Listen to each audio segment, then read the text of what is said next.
And it's really my great privilege to be able to introduce my colleague, Mary Tribble. Mary is known to, I'm sure, many of you here, but I'll still go over, just so for those of you who don't know Mary, a little bit of her background.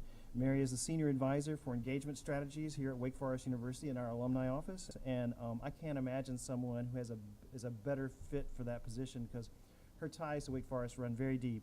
And I love this. I'm going to have to write it down so I make sure I get all the greats in, because her background includes her great-grandfather Samuel Waite, who founded the college, and her great-uncle Harold Tribble, who later served as president. Mary also herself has Wake Forest ties as she graduated in 1982, and after graduation moved to Charlotte and opened an event marketing firm, which she owned for 25 years. We were lucky enough to get her to come back to Wake Forest in 2014, and she now oversees new and enhanced initiatives to create long-lasting and transformative relationships with our alumni, particularly as it relates to our motto, Pro Humanitate.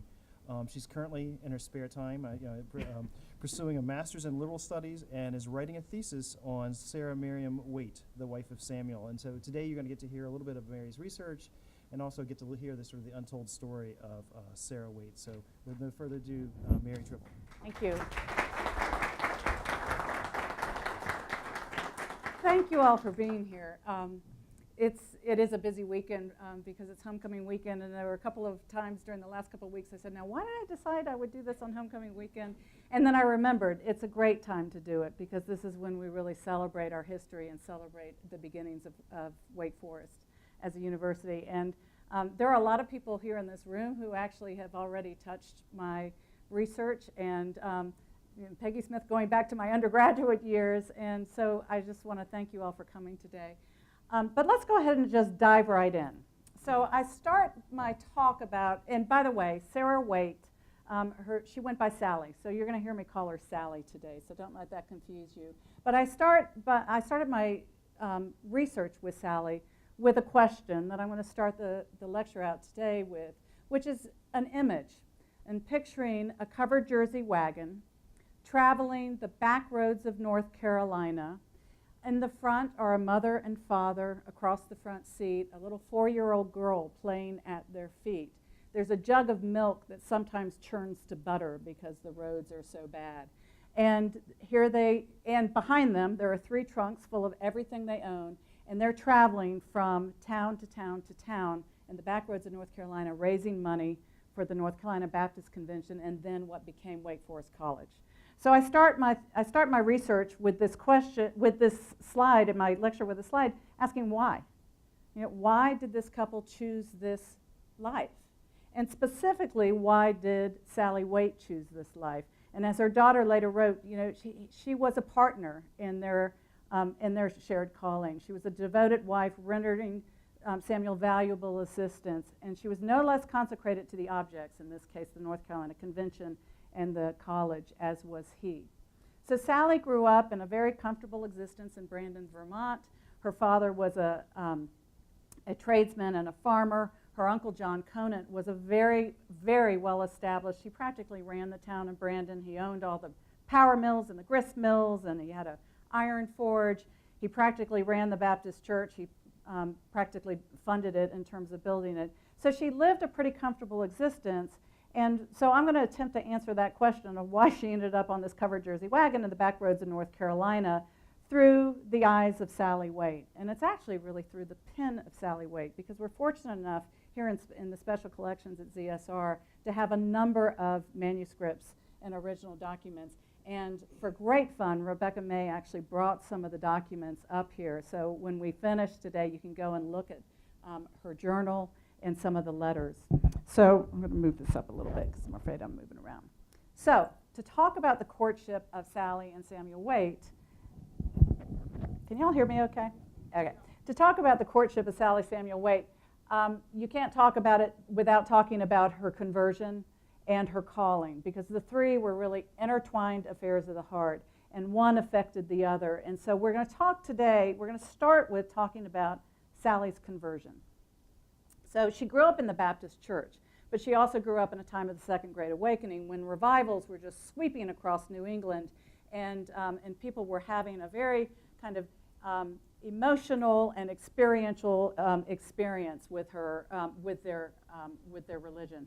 So it all begins with her journal, and her journal is actually up here today. This is the title page of her journal, and for any researcher, it drives a stake in my heart that the title page says Sally Merriam's Journal Continued. Because there is no other journal upstairs in special collections.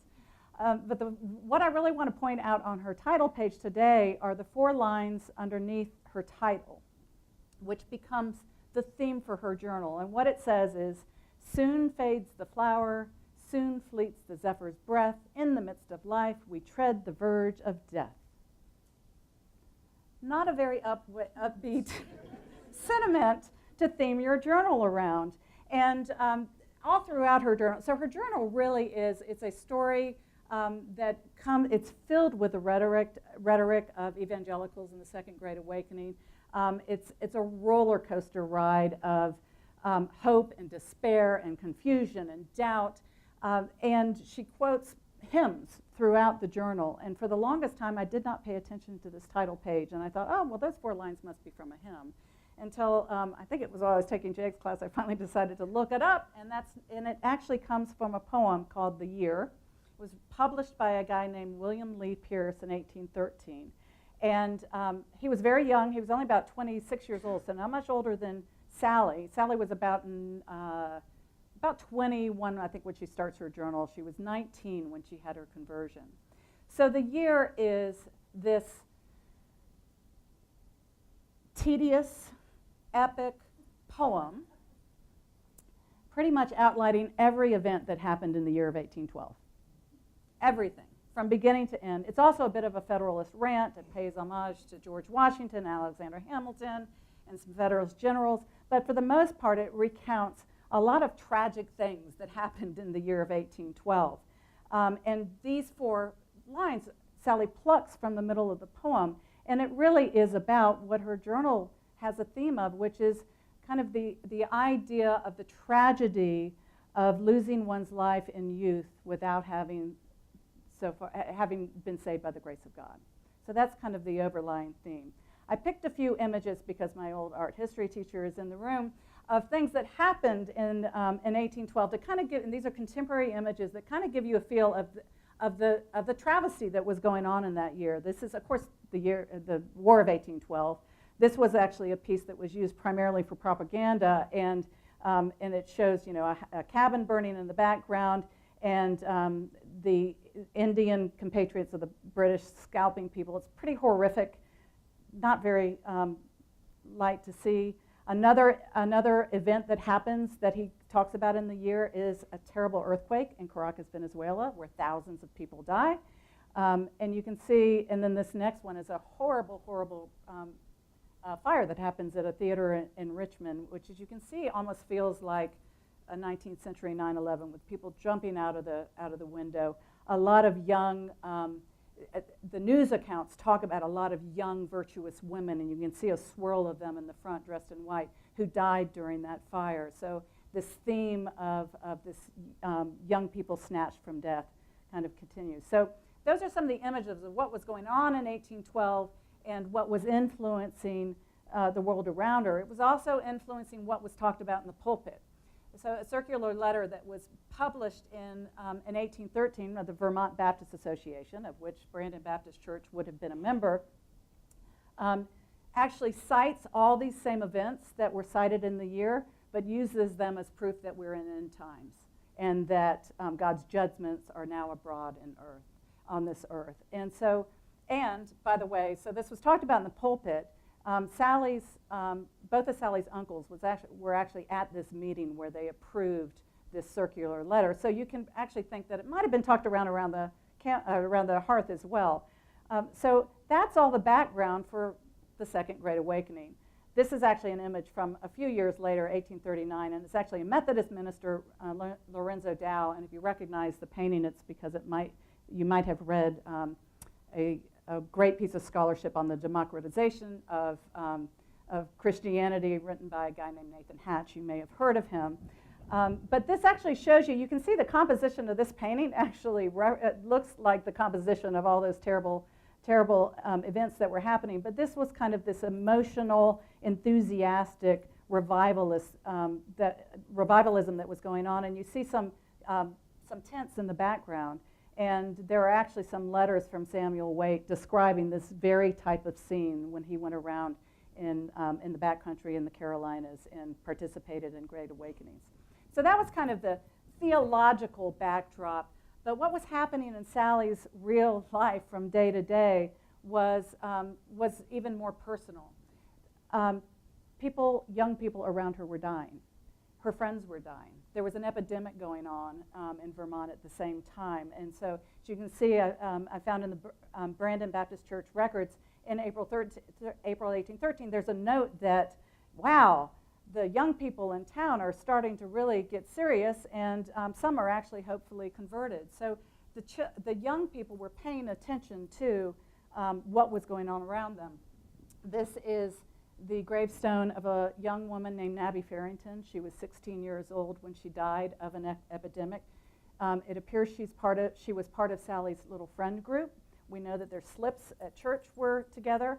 The two family slips in the church were together.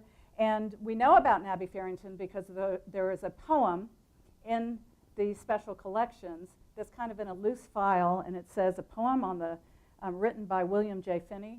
He's a young man who also seems to be in this friend group on the death of Abigail Farrington. And it's a piece of a manuscript that Sally painstakingly, it's a very long poem. They liked long epic poems. So she painstakingly copied it by hand, and it was kept by the descendants year after year and passed down. So obviously it was an important event for Sally.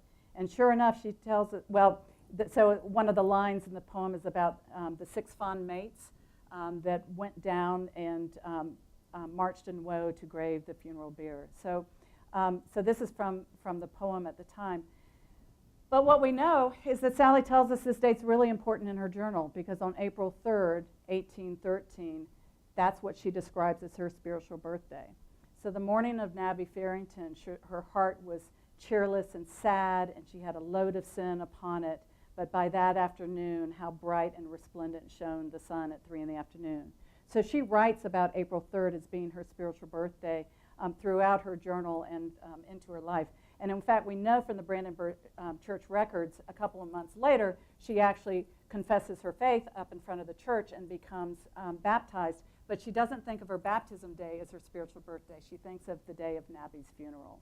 So that's the backdrop of what's going on for Sally, and that's what inspired her conversion. Her conversion leads to her perceived calling of wanting to take the gospel out into the world. And indeed, in her journal, on her 21st birthday, she laments that she's wasted her entire life. She's spent 21 years doing nothing. Surely it's time to be about her master's business. She's asking for inspiration to figure out how to take this gospel forward. And as fate would have it, there's a woman that steps in named Anne Hasseltine Judson, who really becomes Sally's Baptist heroine. Anne Hasseltine has a very similar background to Sally. She grows up in Bradford, Massachusetts, and she has a very similar conversion story to Sally. She's just a few years older than she. And she meets a guy named Adoniram Judson. Adoniram Judson has decided he wants to be a missionary to India, and they meet at her father's house. Sparks fly. They get married, and they actually become the first missionaries to Burma. And Sally starts reading about Anne Judson in all these religious tracts that are being published and disseminated through New England. So this quote from her journal is about the fact that she had just read a letter from Mrs. Judson that had been published from the Massachusetts Missionary Magazine. And you can see that she's already just captured by what's going on. Every bit of intelligence, she thinks, demands a new gratitude to heaven.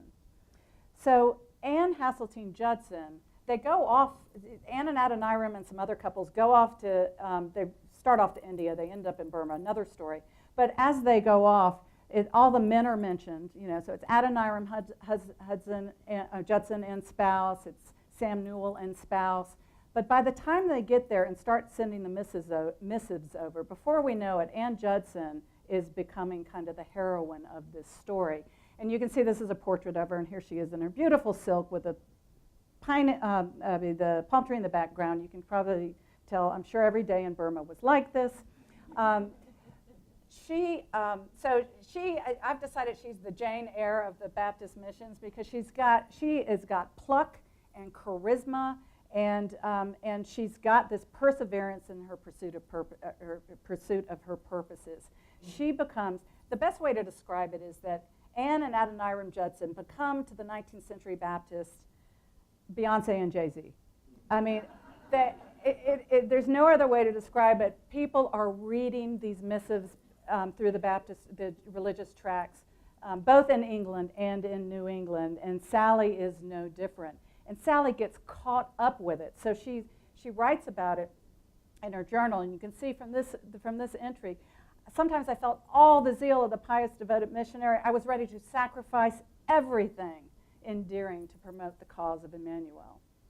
But here she was, a single woman in Brandon, Vermont, in the same situation that Anne Hasseltine Judson had found herself, wanting to go off and preach the gospel, but she's working within the sphere that women are kind of cast in at that time.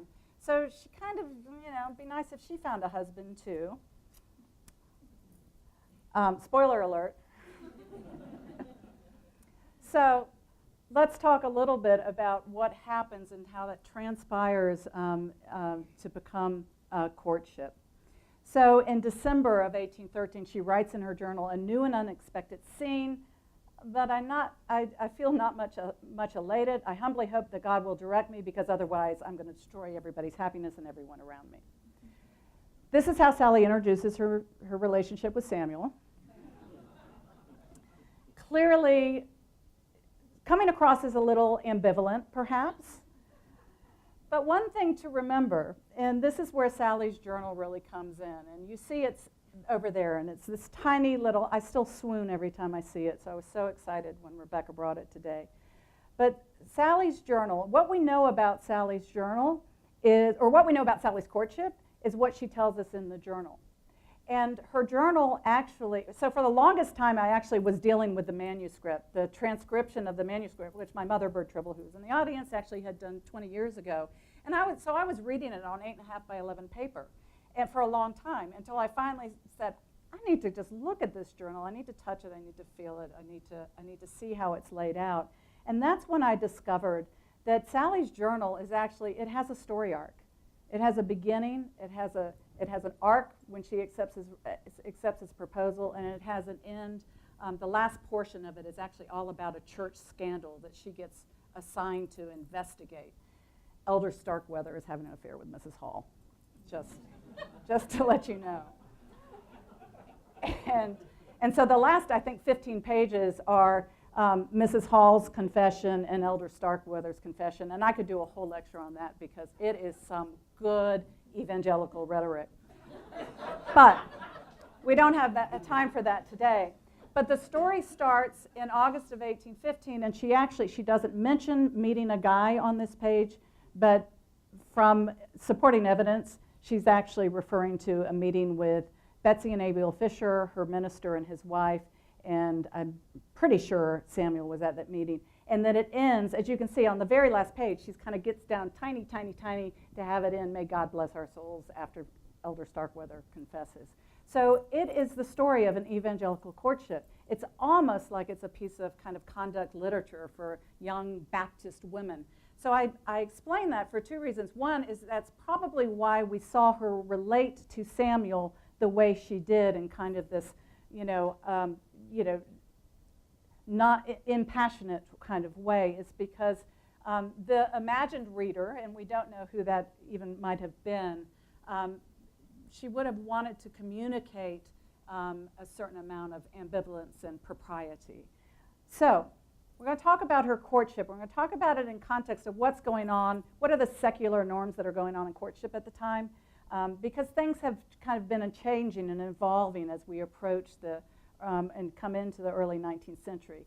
The idea of romantic love and a companionate ideal, right? So Milton starts writing about that even 100 years before, and talking about the fact that marriage is a conjunction of hearts, minds, and souls. It's not just an economic exchange anymore.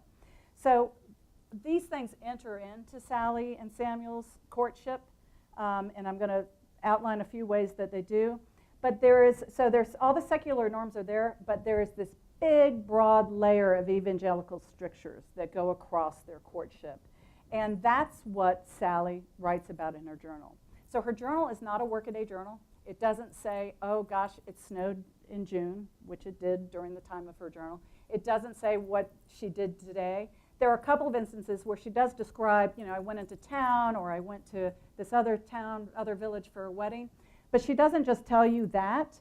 She uses every opportunity to tell you how one should act and respond to these events as an evangelical young single woman who is contemplating courtship. So some of the norms, and I have a whole lot of these. I had to narrow these down to some that I wanted to talk about today. One of the things that is coming into being during this time is that women are very much in charge when it comes to courtship during the early 19th century. They're kind of calling the shots. And it's about the only time in their lives they are in charge, right? They come from being the doting and loving, hopefully, daughter, and then they go to being a loving wife. But there's a period of time when they're in courtship that they kind of decide when the guy's going to come back. They kind of decide if they're going to court others, if they're going to actually, and in this case, Sally falls right into this. So in January 1816, she says, this afternoon, blank. By the way, it takes her a year and a half before she even refers to Samuel as Mr. W in her journal. So it's a lot of blanks. So this afternoon, so we have to read between the lines, but this afternoon, Blanken called his leave. So far, my acquaintance is agreeable. She's finally consented to comply with his request for correspondence. Well, the reason, first of all, so it took some cajoling, clearly. The reason he is asking for a correspondence, so Samuel has entered the picture because he has moved from nearby Tinmouth, where his family is, or White Creek at that time, I guess. Anyway, across the state line in New York, he has moved to Brandon to study for the ministry with Abiel Fisher, Sally's minister. And so Sally has become good friends with Abiel and Betsy, especially Betsy, his wife. I am pretty sure there's some matchmaking going on behind the scenes. But it happens that in January, Abiel is called to minister a church in Bellingham, Massachusetts. So he and Betsy are leaving, and they're taking Samuel with them. So this is why Samuel begins talking to Sally in late 1815 about possibly striking up a correspondence. So she continues to be in charge for the next 18 months. I mean, she sends him away. She courts a few other people. She, at one point, she actually imposes what her friend Betsy calls an embargo, not allowing him to visit, which I think was because this was while she was courting someone else, but we're not sure. But she's clearly in charge, and she executes that kind of authority for the relationship. And God love him, Samuel just keeps coming back. He just keeps coming back, which is great because he finally wears her down. Another stricture, secular norm that's kind of outpaced in some ways by this evangelical stricture is parental consent. So around this time, young women and actually young people don't necessarily need their parents' consent anymore. You want it because, holidays, but you don't necessarily have to have it. And Sally writes this in her journal. She says, well, I need to check out my parents to make sure they feel okay about it. But then she goes on to say, but if they don't tell me one way or the other, I'm going to kick it upstairs to God. So she really is asking for God's direction, and she pleads for it time and time again throughout her journal. There are times where she practically drops to her knees and asks God for a sign to decide whether or not she's going to marry this guy. There's another theme that comes up time and time again in her journal, too, is weighing reason against passion. And this actually came up for Anne Judson. So when Anne Hasseltine met Adoniram Judson and sparks flew, they got married, and they go across the ocean, and they become these famous missionaries. They had some detractors who were kind of doubting Anne's the authenticity of Anne's commitment, because they kind of accused her that she was choosing affection as opposed to duty. And so there were in fact, her biographer later, spends a whole section of a chapter explaining, no, she was not choosing passion. She was not choosing affection. She was choosing duty. And so that kind of plays into this reason versus passion. Another theme that comes up time and time again. And again, this is what she wants us to know. For all we know, after a day with Samuel, she goes back to the house and giggles all night with her sister Lydia. But there's no evidence of that happening in her journal. She's trying to conduct her courtship as a proper evangelical woman would. There are also a lot of high stakes in terms of this courtship. First is and this first entry is true for any woman of that time, right? The person you choose to marry, if you're a woman in the early 19th century, it pretty much determines how your life is going to play out, whether it's going to be pleasant, whether it's going to be economically fruitful, and so on. And Sally agrees with that. I mean, she writes a lot about the fact that it's for life, but for Sally, it's for eternal life, right? It's not just how she's going to enjoy the life here. It's how this choice will help her live out her spiritual calling and earn her eternal life. She also, around this time, is the stakes are really high in terms of being a minister's wife, because, and she's doubting whether or not she's up to it. Now, I will pause here to say that she was more than up to it. She's very well educated. We also have, there's another document or manuscript of Sally's that's not here in ZSR yet. It's in a Ziploc bag in my living room. It came down through the family, and Mom gave it to me about a year ago, I guess. Or I don't know, maybe she's just loaning it to me. I'm not sure. But in this commonplace book, she actually, this is a little book. It's kind of like an essay book, and Jake told me it's called a commonplace book, so now I know a lot more about commonplace books. But it was commonplace was a genre where educated young men and women would kind of work out and sometimes it was working out their ideological foundation, maybe socioeconomic kind of thought, cultural stuff, or theology. And sometimes people wrote original essays, and sometimes they copied things into their commonplace. Copied into Sally's commonplace are 3 or 4 essays that really, one is on greatness, one is on death, one is on happiness, and it really lays out the fact that she actually has a really solid, educated theological foundation. She is ready for this marriage, she just doesn't think she is. And it's no doubt why, because this is a quote from a piece of conduct literature of the time. These are the strictures for a minister's wife. So a minister's wife needed to be, let's see if I can get it all, humble and mild, benevolent and candid, sedate, modest, and devout. She needed to withdraw inclinations from fashionable foibles and fashionable expenses, and if it lead her to activity in searching out and alleviating the wants of the neighboring poor, then she is a fellow laborer with him in the gospel. So that's a high bar that she felt herself required to be able to meet to marry Samuel. And so that led to a long 13, 14 months of doubt and confusion. And it kept her up at night.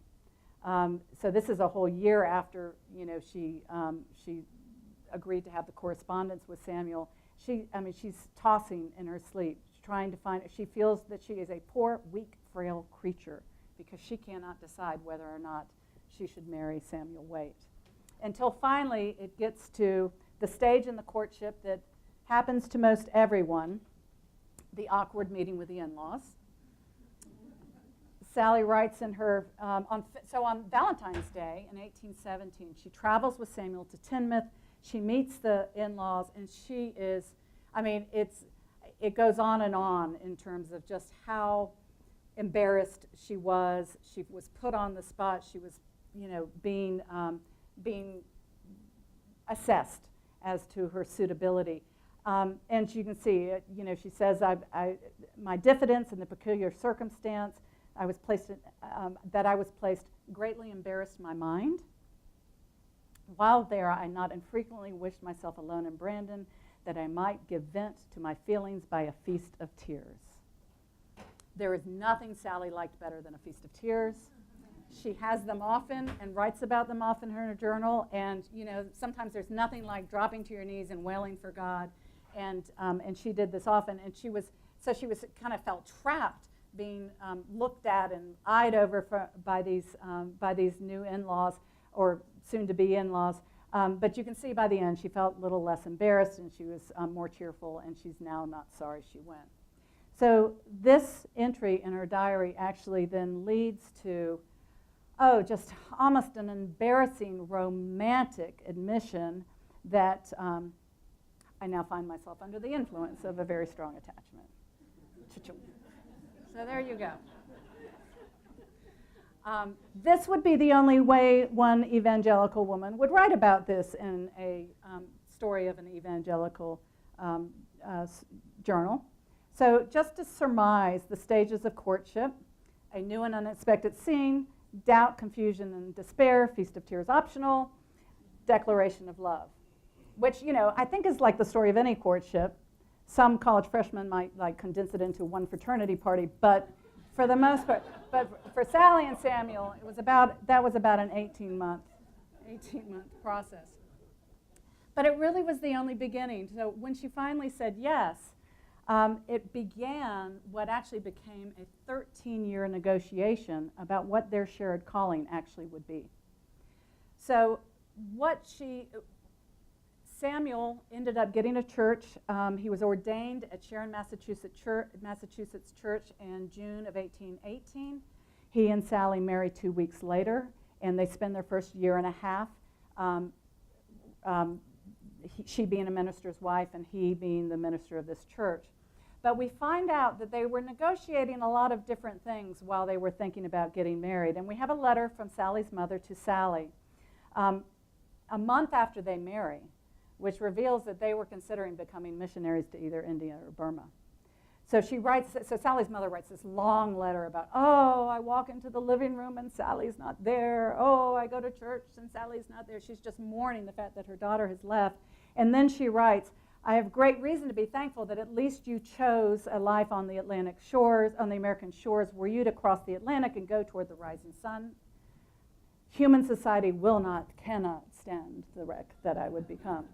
So Mom at least first go around, talked them out, or at least had a saying in how she felt about them going to Burma. They also actually considered joining a mission to the Cherokees. This is Humphrey Posey. By the time that Samuel's writing this letter, he's down in D.C. actually attending Columbian College, which is the first first and last, I guess. Well, maybe not, but Baptist National College. It later became George Washington University. And by this time, Samuel is kind of in the Baptist power structure, so to speak, and the Baptist missionary movement is really gaining speed, and frankly, he's getting pressure to choose a ministry. So they consider taking a mission with the Cherokees. They kind of decide against that, and then we find out in 1823 they reconsider Burma. And again, we know this because Mom writes her to talk her out of it. And she basically says, if God had meant you to go to Burma, he'd have given you better health. So, and she's right? I mean, we actually, Mom and I thanks Sally's mom all the time that, had she not talked her out of it, we might not be here today, and actually all of us might not actually be sitting in this spot today. But so remember that picture or the painting of Anne Hasseltine in her pretty silk with a palm tree in the background? Well, this is an engraving from what it was really kind of like.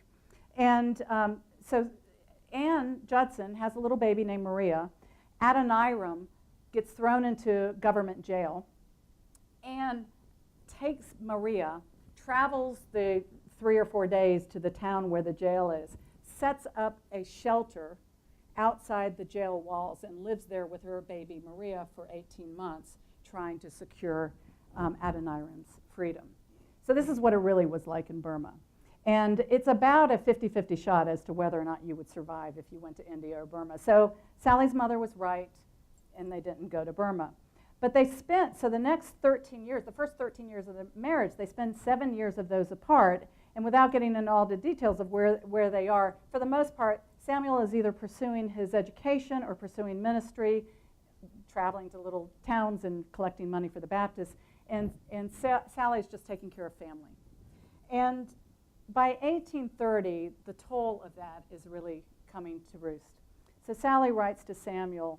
By this time, they have 2 little children, little William Carey, who's named after the first Baptist minister to India.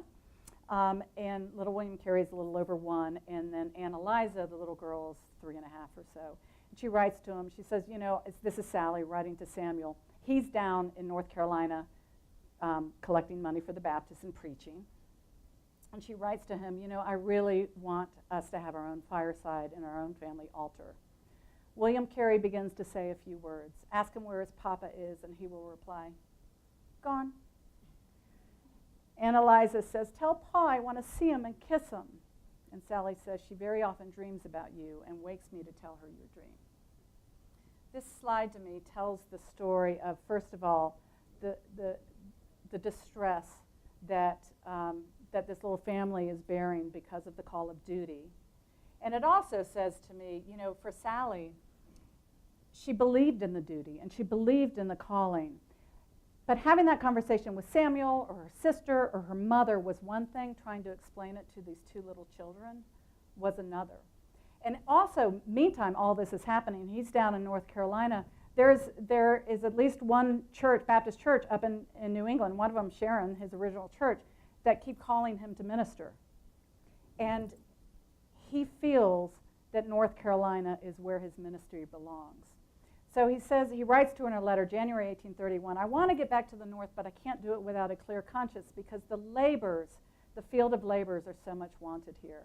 I'd love to be near our family and friends. And take note of what he says, because he knows exactly what he's doing when he says, but North Carolina for distance is nothing to Burma. He uses, because all this time Sally and Samuel write to each other about the Judsons. And Ann Judson has become kind of this courageous, pious woman that she wants to follow. And so he knows that kind of bringing up Burma and comparing it to the comparative ease of coming to North Carolina is nothing. So Samuel writes this letter in, I think, the 2nd week in January. What he doesn't know, what he can't know at that time, is that on January 1st, little William Carey died.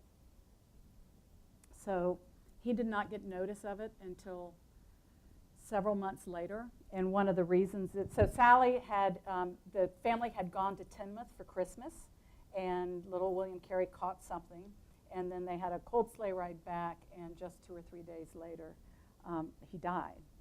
And Samuel finally got notice, I think it was in April. He was actually in Raleigh at the 2nd meeting of the North Carolina Baptist Convention. He went to the opening sermon, sat in the sermon, and walked out the door, and someone handed him a letter that was surrounded in black, a little letter of mourning, which we do not have, does not exist. Well, maybe exists, but it's not anywhere we know.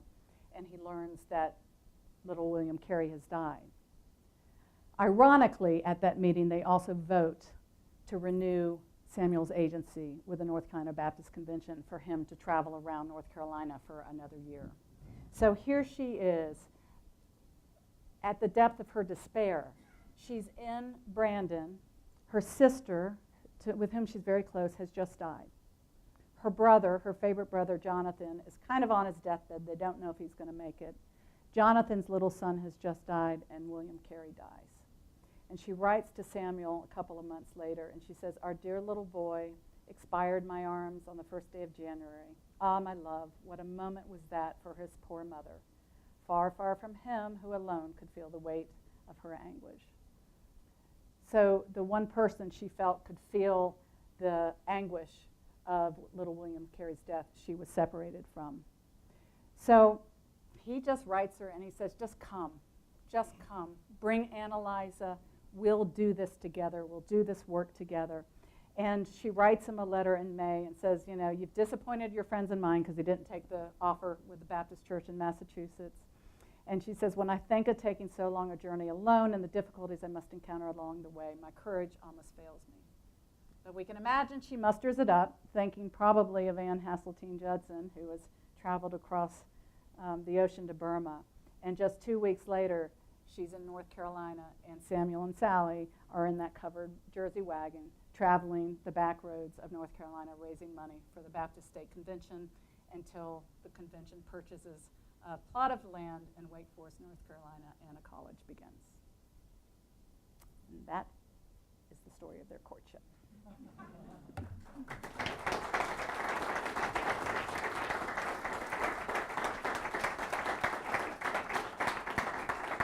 So thank you to ZSR, both Special Collections, and to Hugh Womack and Kathy Shields, who teach me how to do citations every day.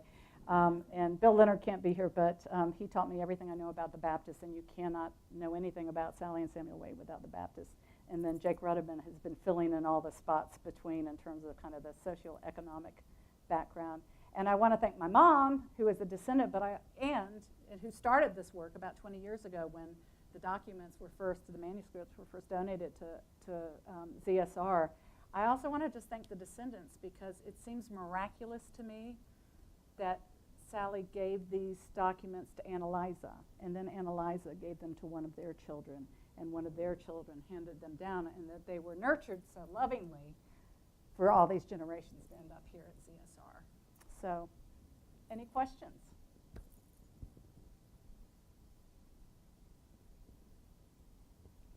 Oh, come on. Church scandals? What do y'all want to know? I'll tell you a funny story. Oh, yes, good. Fine. Okay. See, everybody wants to know. So it turns out, church discipline was a interesting force in the Baptist church, because the very nature of the Baptist denomination is that there's no hierarchy. So when somebody in the church acts up, it's not like you have a bishop to take it to and so on up the line. So they form committees, and there are very strict directions in how this church discipline can work. And I've read some of it in some of the contemporary documents. But basically, Sally got assigned to a committee to investigate. So rumors about Elder Starkweather and Mrs. Hall were flying. She gets put on a committee. I think so she's 20 years old when she's put on this committee with a couple of ministers from some neighboring towns and another wife from a neighboring town, which I think is a testament to how much she was respected in the church. It was also probably a testament to her uncle's influence as well. So she was responsible for investigating. It's just a horrible process. I mean, there was another minister, Joshua Young, who earlier was having an affair, one of whom was Mrs. Hall, too. But Sally's brother Isaac was on that committee, and the word was that Joshua Young was going to Clarendon, which is about 30 miles away, to go see, I've forgotten her name, but Mrs. whatever, and who was known to be a woman of ill report. And so there was rumors that he was going there to visit her and going into the house, but they didn't have any proof. So one day Isaac is walking downtown, or in the village of Brandon. He runs into Joshua Young, and he says, "Hey, what you doing today?" And Joshua says, "Oh, I've got an appointment in Clarendon."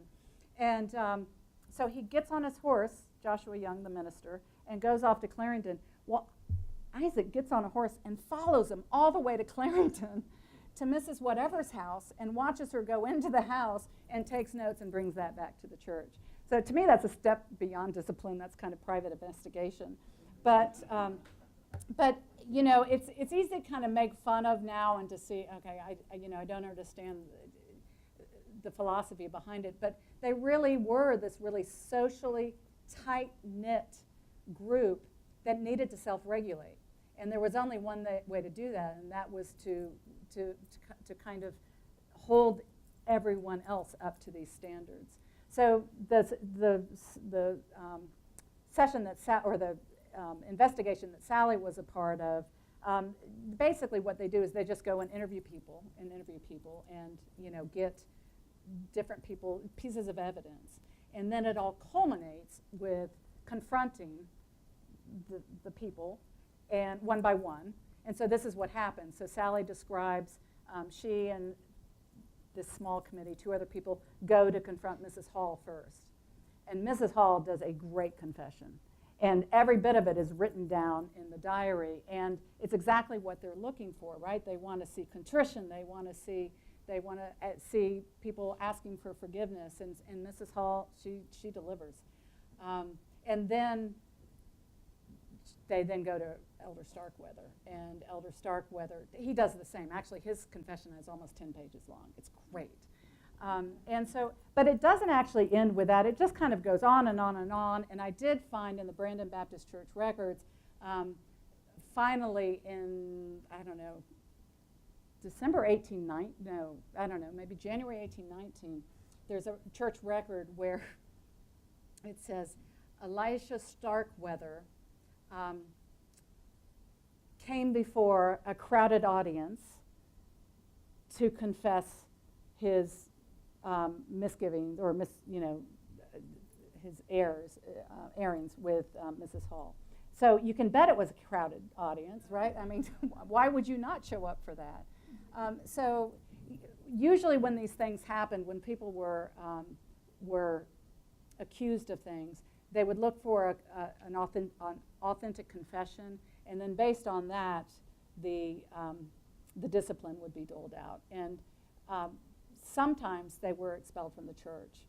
Joshua Young's case, they not only expelled him, they ran him out of town, and then they wrote up in the circular of the Vermont Baptist Association the next year, watch out for this guy, because he's probably traveling under another name. So that's one extreme. The other extreme is that they're kind of forgiven and brought back into the church. That's good stuff. Yes. So was this like you think of the United Society where they've got mutual criticism and also I don't know if it's kind of that formalized, but it is. I mean, in essence, that's the outcome, right? Is that they have. I've actually, in the church documents, it actually has in the original charter, it explains how they're going to handle discipline. And actually, one of the rules is that they will always include their sisters in the church discipline process. But yeah, it is this kind of, I don't think they,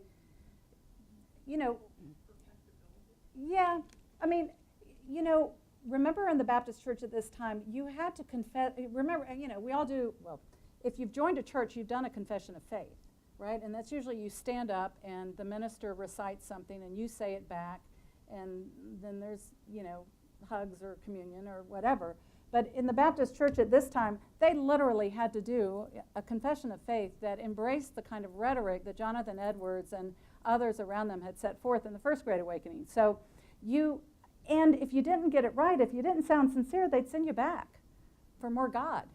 And and so there was, this very public confession of faith. And around this time, too, with the Second Great Awakening, I mean, you saw the picture, the painting of that revival with Lorenzo Dow and all the people swooning and so on.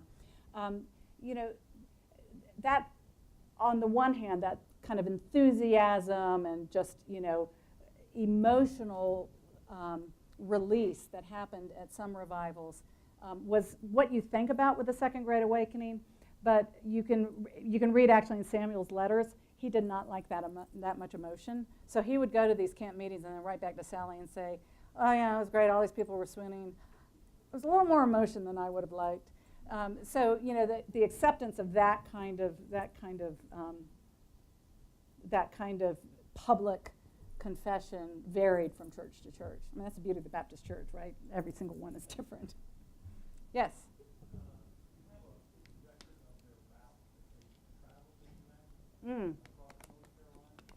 Well, yes. Yes. There are two documents. Well, one is that Samuel Waite did keep a diary, more like a travel diary. It says where he's gone and how much money he collected and who they spent the night with, pretty much. But actually, there were a couple of letters. I was looking through some of the letters just from that, I think that January 1831 letter, where he writes to Sally and he lists all the counties that he's gone to. He's gone to Mecklenburg County. He's gone to, so there's a pretty good documentation. He would just ride up to a town, find a friendly Baptist, get them to gather people together, deliver a sermon, collect money, and depend on them for room and board for the night, and then move on. Yeah, it was actually from the mountains to the seaboard. I mean, it was, yeah, at one point Samuel was actually ministering. He was a minister at New Bern Baptist Church. And in fact, that's where Anna Liza was born. So part of the time they were together for those first 13 years.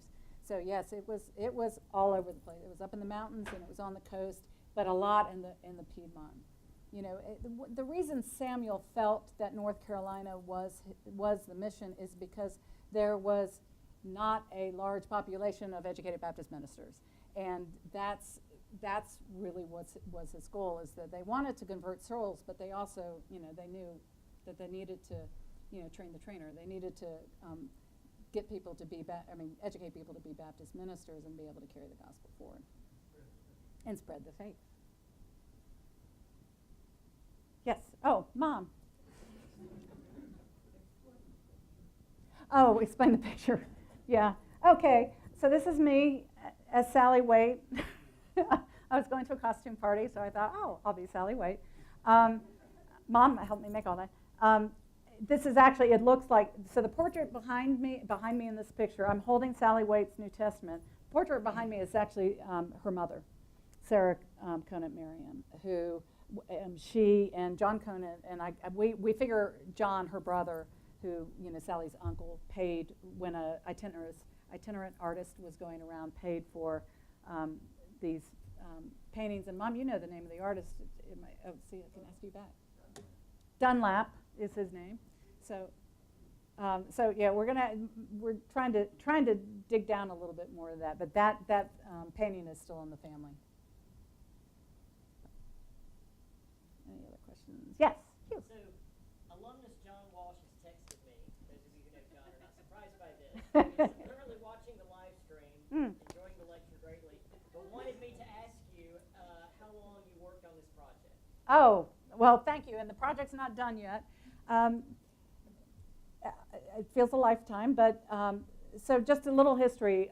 Another descendant, who we don't really know, actually donated a barrel full of manuscripts to ZSR about 20 years ago. Now, I will tell you that he apparently, when he donated this barrel, he also said, well, there was another barrel, but it got wet, so I threw it away. So maybe that's where journal number 1 is. I'm not sure. But when that happened, Mom actually started the research, and she started doing the transcriptions and tried to get me interested for years and years and years, and I was just, had nothing, was having nothing of it. And then all of a sudden, before I know it, I'm working at Wake Forest University, kind of steeped in the history, and both on this campus and the old campus. So officially started doing the work about a year ago, and I'm not even quite halfway through the MALS program. And my intention is to publish. I'm particularly interested in this period of time in Sally's life, from her conversion in 1813 to that decision in 1831 when she came down. And there is a lot I haven't gotten to.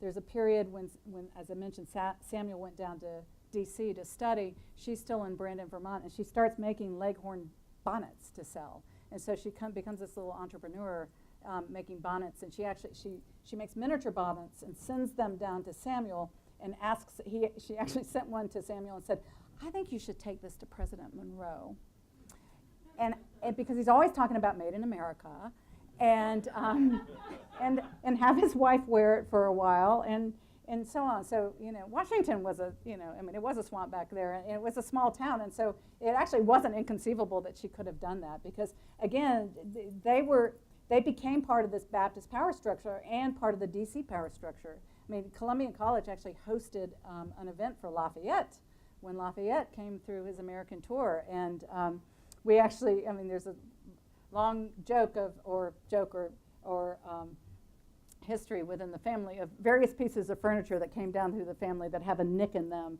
And my grandmother used to say, that's where Lafayette's sword nicked that table. It was at the cocktail party. So, well, it probably wasn't cocktails, but at any rate, they became part of this power structure, and I haven't even gotten into all that yet. So there's a lot of really rich history that not only tells kind of the backstory of Wake Forest, but also speaks to what was going on in the time, both with the politics, economics, history, and particularly religion. So I've got a ways to go. Yes?